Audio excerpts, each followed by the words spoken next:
नमस्कार।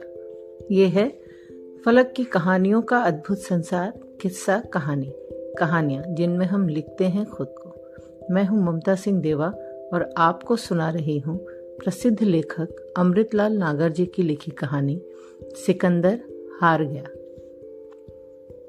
अपने जमाने से जीवनलाल का अनोखा संबंध था। जमाना उनका दोस्त और दुश्मन एक साथ था। उनका बड़े से बड़ा निंदक एक जगह पर उनकी प्रशंसा करने के लिए बाध्य था और दूसरी ओर उन पर अपनी जान निसार करने वाला उनका बड़े से बड़ा प्रशंसक किसी न किसी बात के लिए उनकी निंदा करने से बाज नहीं आता था।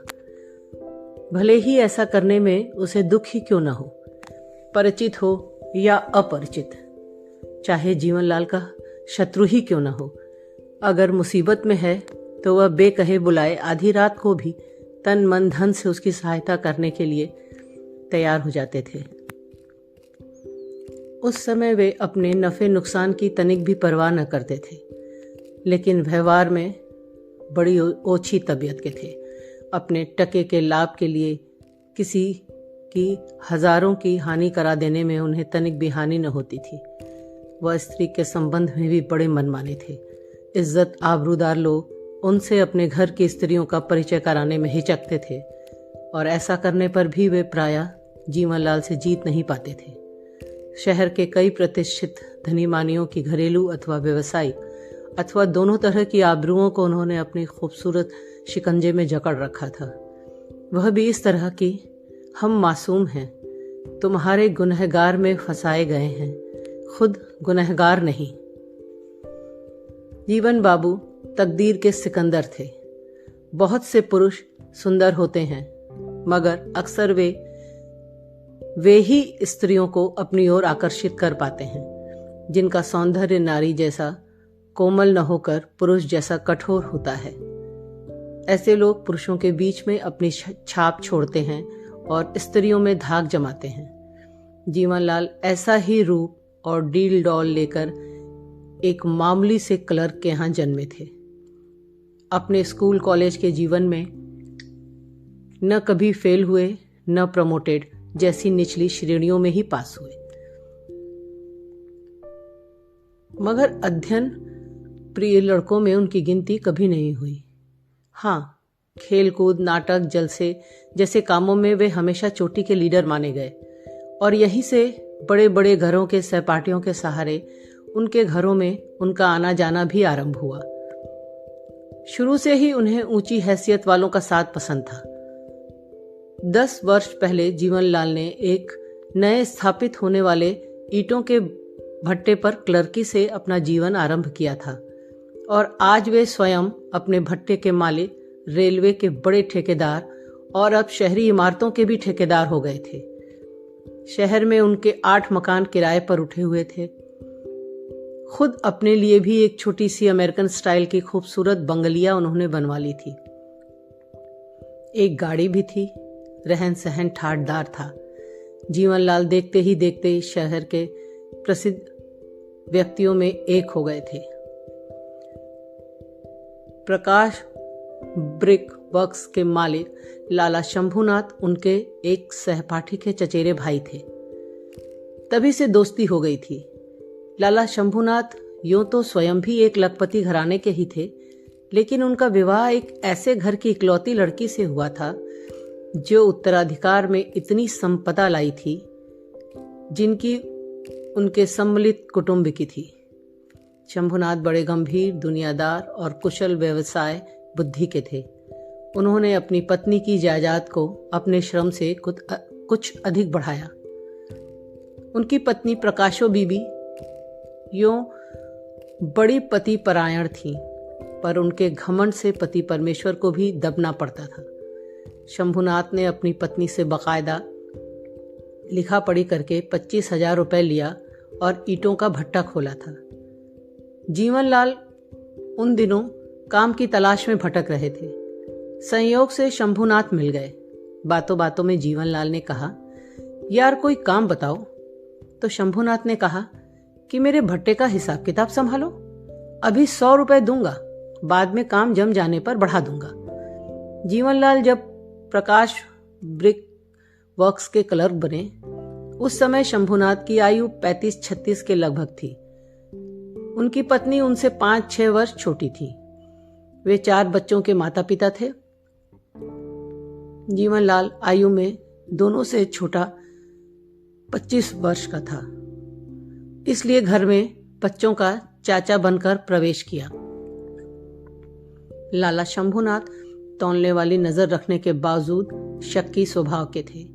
वे शुरू से ही अपने आप को जीवनलाल के व्यक्तित्व की चुंबक शक्ति से बचाते रहे।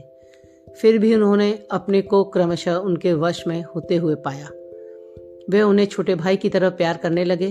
5 वर्षों के अंदर ही जीवनलाल प्रकाश ब्रिक वर्क्स के लिए अत्यंत आवश्यक व्यक्ति बन गए। इनके काम, व्यवहार, ईमानदारी और कठिन परिश्रमी वृत्ति पर रीझ कर लाला शंभुनाथ जब इन्हें अपना पूरा विश्वास दे बैठे थे, तब एक दिन अचानक उन्हें महसूस हुआ कि वे अपने जीवन का सबसे करारा धोखा खा गए हैं।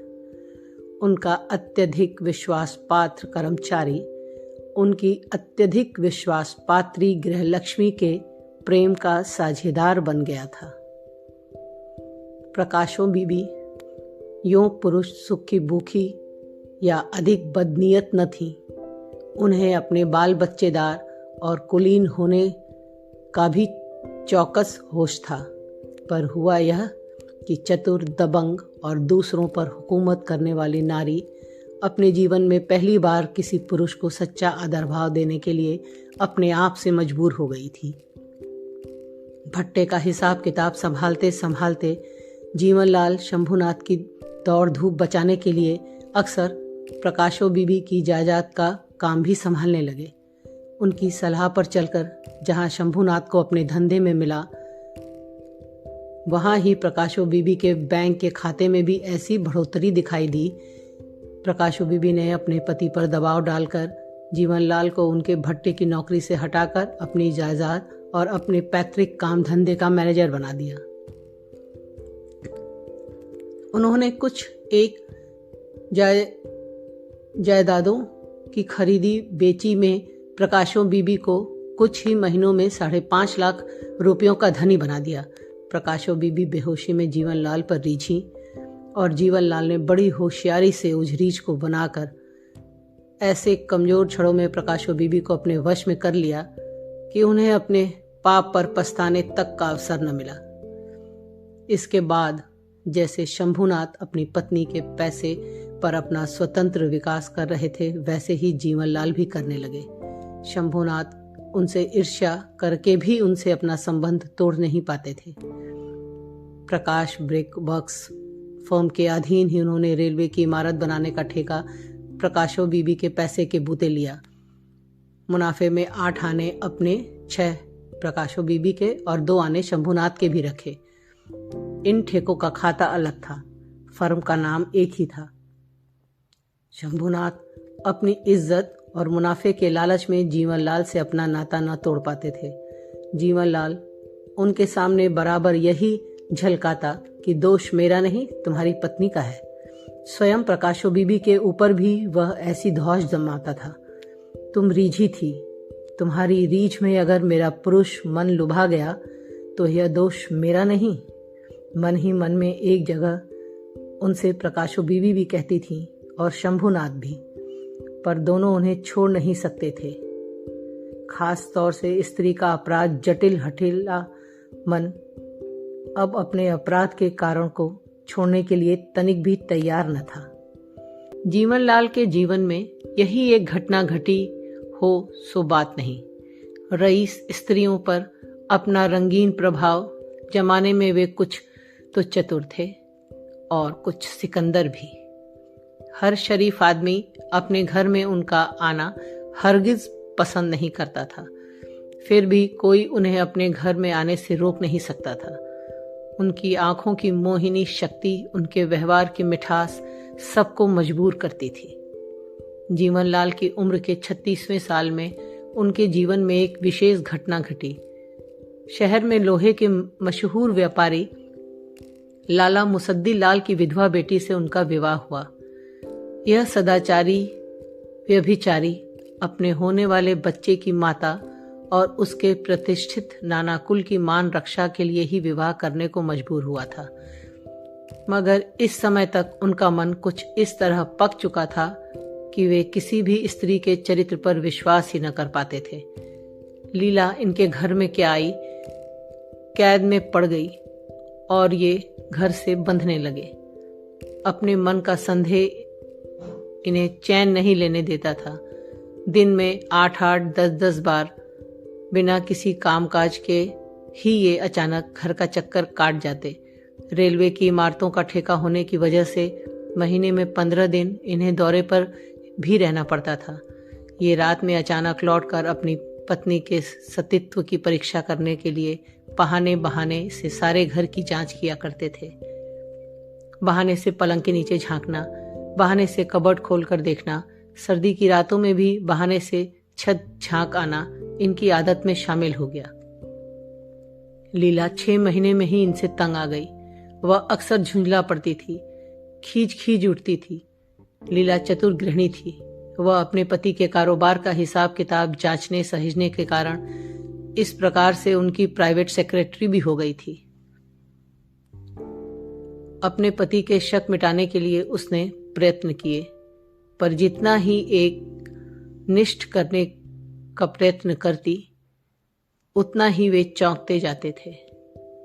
एक दिन म्यूनिसिपैलिटी के एग्जीक्यूटिव अफसर श्री त्रिभुवन नाथ कौल के घर उनके बेटे की सालगिरह के उपलक्ष्य में पति पत्नी की दावत थी। अपने बच्चे विवेक को आया की निगरानी में घर पर छोड़कर वे लोग गए थे। कौल साहब ने दूसरे मेहमानों के लौट जाने के बाद भी इन्हें रोक रखा। मिसेस कौल से लीला का घना बहनापा था। कुछ बिजनेस का मामला भी था। म्युनिसिपल बोर्ड शहर के कुछ इमारतें बनवाने जा रहा था। घरेलू रिश्ते ने स्वार्थ का रिश्ता भी बांधा। कौल साहब के कारण ही जीवनलाल का 30 लाख का टेंडर मंजूर हो चुका था। इसलिए जीवनलाल का कौल साहब से स्वार्थ अटका था और कौल का जीवनलाल से। जीवनलाल कौल साहब का आग्रह टाल नहीं सकते थे। रात के 1 बजे घर लौटने पर कपड़े बदलते समय अचानक लीला ने उनसे कहा, तुम्हारे कौल साहब की नजर अच्छी नहीं है। जीवनलाल के कलेजे में तीर बिंध गया। लीला ने आगे कहा, मनोरमा भी उनकी बदनजर को बढ़ावा देती है। जीवनलाल का खून बर्फ हो गया। लीला मिसेस कौल के साथ घर के अंदर ही बैठी रही थी। मिस्टर कौल उनसे बातें करते हुए बीच में 5-6 बार घर के अंदर गए थे। एक बार तो 15 मिनट तक उन्हें अकेले ही बैठा रहना पड़ा था। यह सब उन्हें याद आने लगा। जीवनलाल गूंगे रह गए। एक दिन लीला अपने पिता के घर गई थी। शाम को जीवनलाल जब अपने घर लौटकर आए तो उन्होंने बड़ी उतावली के साथ अपनी ससुराल में फोन किया। पता लगा कि लीला वहां से कौल साहब के यहाँ गई है। जीवनलाल को करारा आघात लगा। वे बिना खाए पिए ही आराम कुर्सी पर पड़े रहे। एक बार जी में आया कि कौल साहब के यहाँ टेलीफोन करें, मगर फिर इस इच्छा को दबा गए। रात के 10:30 बजे लीला आई। जीवनलाल ने देखा उसके गले में नवरत्न का बड़ टीकों वाला हार था। पता लगा कि मिस्टर कौल ने 8,000 के 2 हार खरीदे, एक अपनी पत्नी के लिए और दूसरा जीवनलाल की पत्नी के लिए। 30 लाख के टेंडर का लालच रहते हुए भी यह 4,000 का नवरत्नी हार जीवनलाल के संपूर्ण जीवन को निगलता हुआ नजर आया। जीवन फिर भी खामोश रहे। इसके बाद अक्सर ही जब वे घर लौटकर आते तो उन्हें नौकरों से, बच्चों की आया से खबर मिलती कि सेठानी साहब कौल साहब के यहाँ गई हैं। कौल साहब से मिलने पर जीवनलाल कटकर रह जाते। इनकी नजरें उनके सामने उठती न थीं। उनके सामने इन्हें बार बार ऐसा महसूस होता था कि विश्व विजेता सिकंदर किसी साधारण शत्रु से हार गया है। जीवनलाल कौल साहब से अक्सर मिलने के लिए मजबूर थे, क्योंकि ठेका स्वीकार कर लेने के बाद वे उसमें कई लाख रुपया फंसा चुके थे। यह रुपया उनका अपना न था, 4 महाजनों से लिया गया था और उसका ब्याज उन पर दौड़ने लगा था। लक्ष्मी और महालक्ष्मी के मोह ने उन्हें झिझोड़ना शुरू कर दिया। जीवनलाल अपने को कटघरे में बंद शेर की तरह अनुभव करते थे। उनका बच्चा 6 महीने का हो गया था। जीवनलाल अपने बच्चे को बेहद चाहते थे। इसके पहले भी वे पिता बने थे, मगर उन्हें पिता कहलाने का अधिकार इस बच्चे के द्वारा पहली बार प्राप्त हुआ था। जीवनलाल बच्चे की दुहाई देकर अपनी पत्नी को इशारे से समझाते और पत्नी सुनकर भी अनसुना कर जाती। जब कभी जवाब देती तो बहुत पैना। आरंभ के 4 महीनों में बात धीरे धीरे ही बढ़ती रही। उनकी पत्नी का श्रीमती कौल के घर आना जाना दिनों दिन बढ़ता ही जाता था। अक्सर ही पति पत्नी इनके यहाँ खाने पर बुलाए जाते। अक्सर ही सिनेमा देखने का प्रोग्राम भी बनता था। किसी के घर में कोई खास चीज बनती तो दूसरे के यहाँ जरूर भेजी जाती। शुरू में अक्सर और फिर तो सुबह शाम जब भी जीवनलाल घर में रहते, उनके कानों में 2 बार यह भनक अवश्य ही पड़ती, मेम साहब, कौल साहब का फोन है। सुनकर मेम साहब ऐसे भागती जैसे लोहा चुंबक की ओर आता है। एक बार शाम को घर लौटकर आने पर मालूम हुआ कि मेम साहब कौल साहब की कोठी पर गई हैं। रात में लौटकर भी ना आई, न कोई संदेशा ही मिला। दूसरे दिन सवेरे हार कर स्वयं ही फोन किया। श्रीमती कौल से बात हुई। पता लगा कि लीला तो त्रिभुवन के साथ कल शाम से ही बाहर गई है। वह शायद आज तीसरे पहर तक आएगी। जीवनलाल झटका खा गए। अपने ऊपर बहुत संयम रखकर उन्होंने बड़ी विनय के साथ श्रीमती कौल से कहा, मेरी तकदीर में जो कुछ बदा होगा सो होगा ही, मगर आप अपने जीवन को क्यों नष्ट कर रही हैं? श्रीमती कौल ने एक आह भरकर कहा, अब उसका क्या किया जाए जीवनलाल जी। फिर भी अपनी तरफ से मैं यह कोशिश कर रही हूँ कि लीला मेरी दुश्मन न बने। इसलिए बच्चे को मैंने अपने पास ही रख लिया है। उन दोनों को आज़ादी दे दी है। मैं अपने बेटे को लेने के लिए अभी आता हूँ। जीवनलाल की अहंता उनके स्वर में अपने बेटे पर अधिकार करने के लिए केंद्रित हो उठी। किंतु उधर से श्रीमती कौल का उत्तर आया, इस समय आने का कष्ट न करें लाल साहब। आपका फोन आने के वक्त मैं कार में बैठ चुकी थी। मैं अभी अभी अपनी चचेरी बहन के यहाँ जा रही हूँ, रुक नहीं सकती, और बच्चा भी मेरे साथ जा रहा है। जीवनलाल तड़प कर रह गए। उस दिन वह काम धाम में अपना मन न लगा सके। तीसरे पहर लीला जब अपने बेटे के साथ घर आई तो पति को घर में ही पाया। लीला को देखते ही एक बार तो उनकी आंखों में खून झलक आया, परंतु उन्होंने अपने आप पर काबू पा लिया। ठंडे स्वर में बोले, मेरे साथ जो चाहो सो करो, पर अपने बच्चे के हक में क्यों कांटे बोती हो लीला। सुनकर लीला की त्योरियां चढ़ गईं। कहा, बच्चे से तुम्हारा क्या मतलब? सुनकर जीवनलाल के रोम रोम में आग सुलग उठी। तड़प कर बोले, बच्चा मेरा है। वैसे ही तड़प भरी आवाज में लीला का उत्तर मिला, वह तुम्हारे पाप से पैदा हुआ है, तुम्हारे पुण्य से नहीं। उसका बाप एक व्यभिचारी पुरुष है। व्यभिचारी किसी का पिता या पति नहीं होता, वह केवल बुरा होता है। फिर बुरा चाहे किसी भी नाम का हो, क्या फर्क पड़ता है? अहंता की कचोटे यह सुनकर एकाएक थम गई। करारा आघात खाकर वह मानो जड़ हो गई। मनोवृत्तियां निकम्मी पड़ने लगी।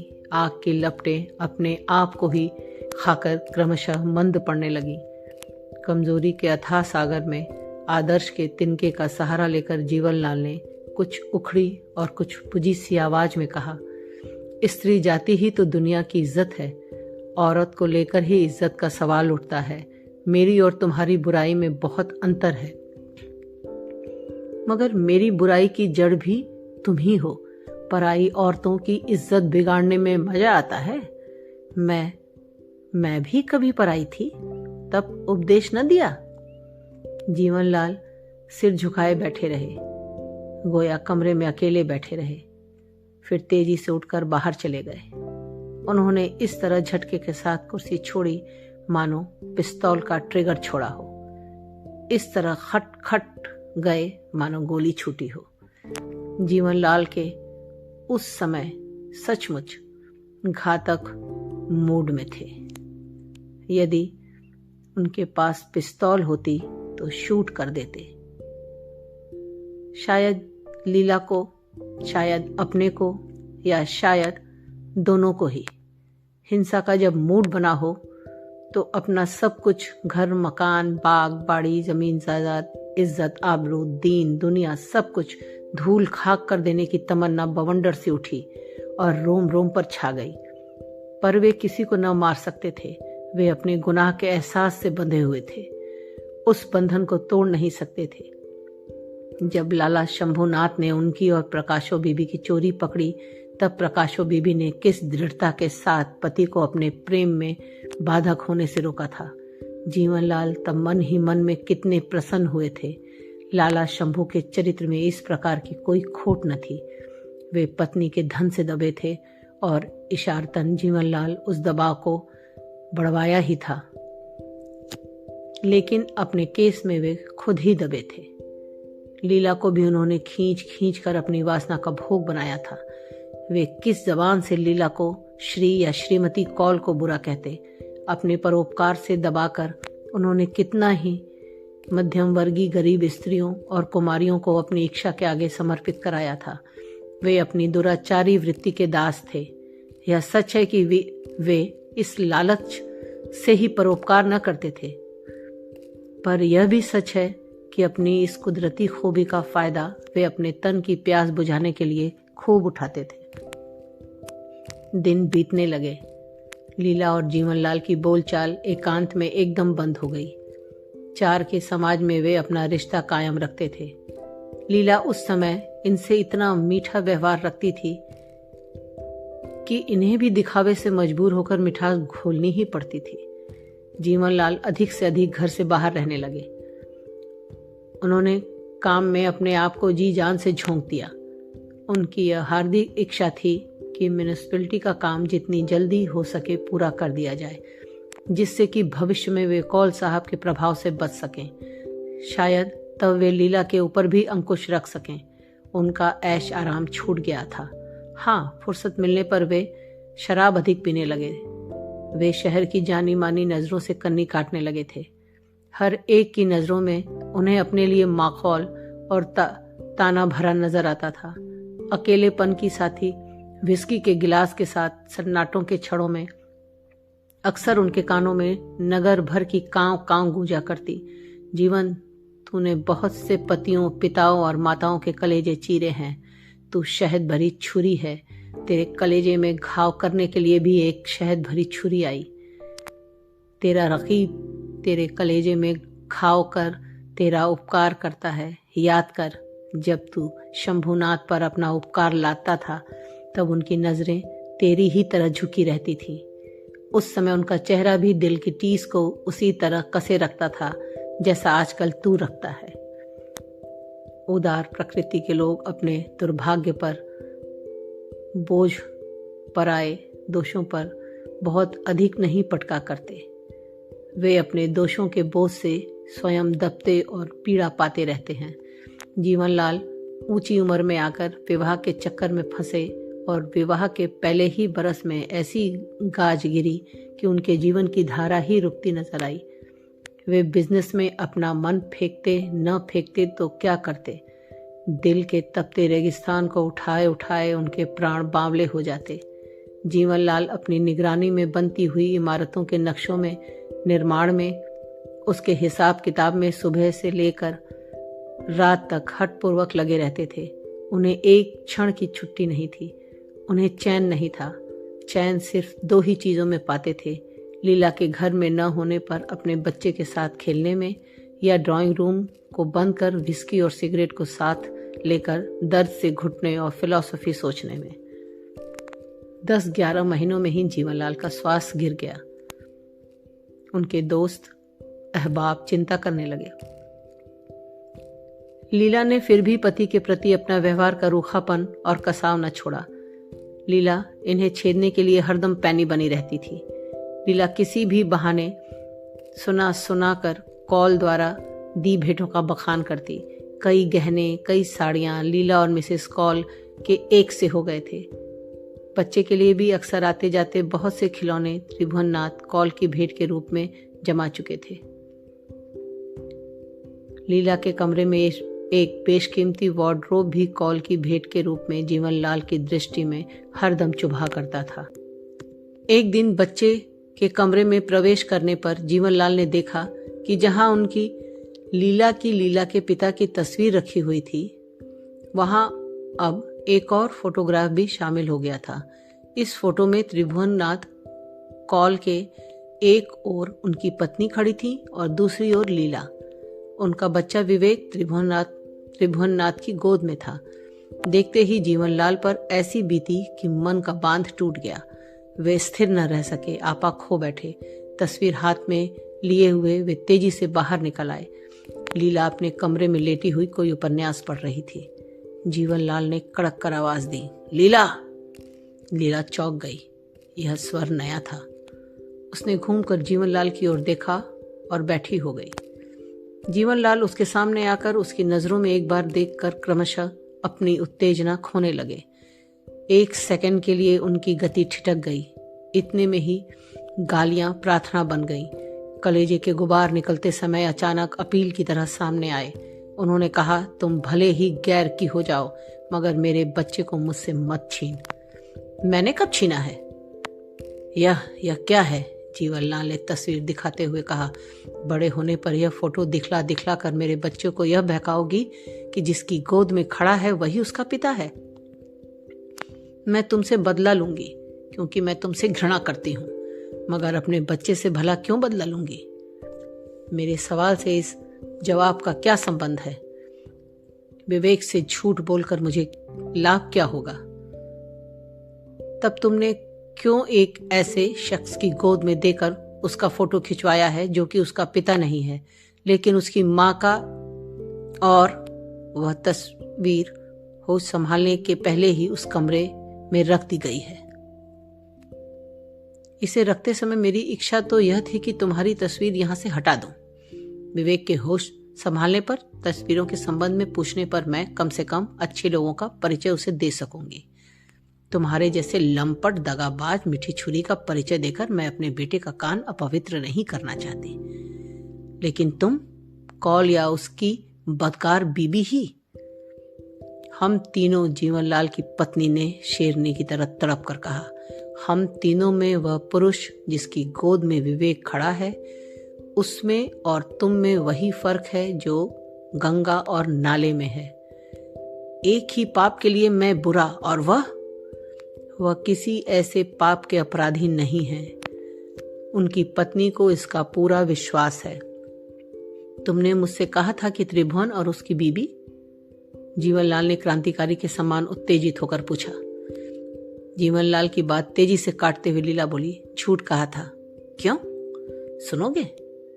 लीला बेहद पैने स्वर में बोली, मैं तुमसे घृणा करती हूँ। मेरा रोआ रोआ प्रतिहिंसा से हर समय सुलगा करता है। तुमने मुझे मीठे ठग की तरह लूटा, और जब मैं एक नई जान से मजबूर होकर तुम्हारे यहाँ आई तो तुम मेरे ऊपर शक और सुबह से भरी निगरानी करने लगे। मेरे यहाँ आने के बाद भी खुद सब तरह के दुराचार करते हुए मुझे सतीत्व की जेल में कैद करना चाहा। मैं अपनी इच्छा से सती हूँ। एक पुरुष की पत्नी होना मेरे मिजाज को सुहाता है, यह बात अलग है, मगर तुम्हारे दबाए हरगिज न दबूंगी। यह सोचकर मैंने यह नाटक रचा। जो भेंटें कौल साहब के नाम से आई हैं वह मैंने अपने पिता के पैसे से खरीदी हैं। जीवनलाल विश्वास और विश्वास की रस्साकसी में जड़ से बन गए। कुछ क्षण बाद अचानक उन्होंने फिर पूछा, तुम्हारे और मिसेस कौल के कपड़े जेवर जो एक से हैं? मिसेस कौल के पति से हमें करीब 5 लाख की बचत का काम मिला है। उनसे रिश्ता बनाए रखने के लिए 8-10 हजार रुपए खर्च कर देना बड़ी बात नहीं। तुम्हारी जानकारी में भी दे सकती थी, लेकिन मैं तुमसे घृणा करती हूँ। इतनी। जीवनलाल ठाका मारकर हंस पड़े और काफी देर तक हंसते रहे। लीला कुछ न समझकर उन्हें देखती रही। हंसी का दौर कम होने पर हांफते हुए और हंसते हुए कहा, तुम मुझे बहुत प्यार करती हो, वरना तुम्हारे मुंह से आज सच हरगिज न सुन पाता। मेरे मन का मुर्दा बोझ उतर गया। ओह, अब तुम मुझसे घृणा करो लीला, जी चाहे जितनी करो, मेरा जीवन मुरझाएगा नहीं और खिलेगा, नित नया होकर महकेगा। सहसा पासा पलट गया। सती पत्नी को दुराचारी पति की उदारता के सामने अपनी बदला लेने की संकीर्ण वृत्ति मन ही मन बुरी तरह गढ़ने लगी। हर व्यक्ति अपनी परिस्थितियों के अनुसार बुरा भी है और भला भी। लोग दूसरों की बुराइयों को मारना चाहते हैं और अपनी बुराइयों के प्रति करुणा प्रकट करते हैं। यह कैसा अन्याय है? अगर जीवनलाल ने एक तरह से अन्याय किया है तो लीला ने दूसरी तरह से। लीला सोचने लगी कि वह नारी होकर भी बेहद कठोर है। वह जीवनलाल से बहुत महंगा बदला ले रही है। क्या उसे अपने पति को घुला घुला कर मार डालना है? लीला ने कनखियों से अपने पति की ओर देखा। ये कितने दुबले हो गए हैं। पहली बार लीला को अपने पति के स्वास्थ्य की चिंता हुई। वह पति जिससे उसे नफरत थी। ये कहानी इतनी ही। अभी आप सुन रहे थे ममता सिंह देवा की आवाज में प्रसिद्ध लेखक अमृतलाल नागर जी की लिखी कहानी सिकंदर हार गया। ये है फलक का चैनल किस्सा कहानी। फिर मिलते हैं एक नई कहानी के साथ।